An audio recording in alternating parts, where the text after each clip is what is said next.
जगन्नाथ हर हर शंभु। आज आम गोटे बहुत बढ़िया टॉपिक ऊपर आलोचना करवा। आपण तो देखिथिबे सब नारी माने प्राय मैक्सिमम नारी माने आउ झियो माने मध्य पादरे रूपा पाउंजी पिंधंती। समझ देखिथिबो कहीं तार कारण अच्छी माने हमर शास्त्र अनुसार तार कारण कौन अच्छी से विषय आम आलोचना करवा। आउ जदि आपण सुनार अलंकार जदि पादर पिंधुचंदी आज ही काढ़ी दिंतु ता बदल रे रूपार पिंधतु। चलतु कहीं रूपार पाउंज पिंधा अत्यंत शुभ होता है वो तार वैज्ञानिक कारण कौन रही वो सुना कहीं पिंधती ना हिंदू धर्म रे खास करी। चलतु से विषय आम आलोचना करवा। आपण मैंने देखिथिबे महिला माने निज पादरे सुना अलंकार पिंधती ना तेबे कहीं पादरे सुना अलंकार पिंधने ना आपण जानिछंती कि आमे तो जानी भगवान विष्णुंकर सुना हूँ भारी प्रिय। सुनार गहना पिंधिले भगवान विष्णु प्रसन्न हो जाती। हलदिया रंग माता लक्ष्मीकर प्रिय। सुनार रंग हलदिया बोली यार संजोग माँ लक्ष्मी सहित रही। माँ लक्ष्मी होचंती धनर देवी। एइथिपाई सुनार अलंकार नाभि तल को धारण करने उचित नुहे। माने आमे माँ को सम्मान दवापाई आमे नाभि तल को माने अंटा तल को जहाँ भी हेले आमे सुनार अलंकार पिंधतु ना कारण हलदिया रंग माँकर अत्यंत प्रिय।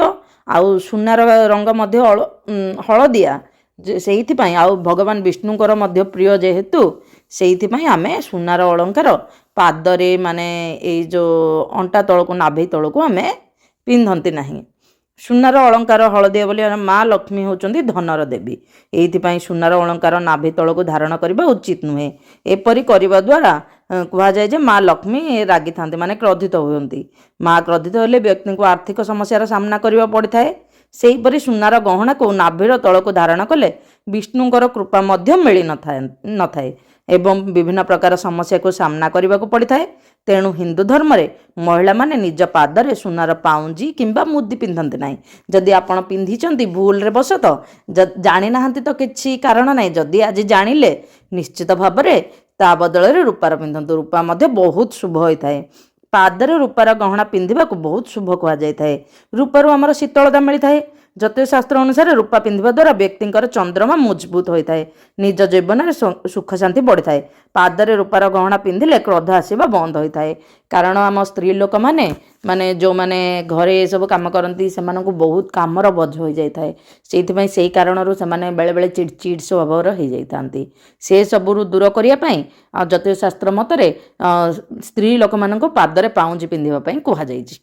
आगे तो खड़ू ये सब पिंधुले पादरे बड़ बड़ से सब कौन कह जाए खड़ू बोली कहते बोधे से सब पिंधुले किंतु आजिकल रूपार पाउंजी पिंध निश्चित भाव में आप रूपार पाउंजी पिंधे। देखिए जो इमिटेसन ये सब पिंधे रूपार पिंधे जो गोटे करेंगे से चली 3-4 वर्ष भी रही जाए। जदि आप वियर एंड टियर न हो बहुत स्ट्रंग वाला किणी पिंधे देखो आप जीवन में सब समस्या धीरे धीरे दूर हो। प्रभु चंद्रकर आशीर्वाद मध्य रही चंद्रमा मजबूत हेबो तो निश्चित भाव में रूपार पाउंजी मुदी से पादरे पिंधती झुंटिया ये सब पिंधती। आपको जदि तथ्य भल लगे निश्चित भाव लाइक शेयर एंड सब्सक्राइब करदे। कमेंट रे जय श्री जगन्नाथ कहीदेवे। सी तो आमर कालिया ठाकुर से आपड़ जदि ये वीडियो भल लगे निश्चित भाव में जय श्री जगन्नाथ कहीदेवे। जय Shri Jagannath Har Har Shambhu. Please like share and subscribe to support me.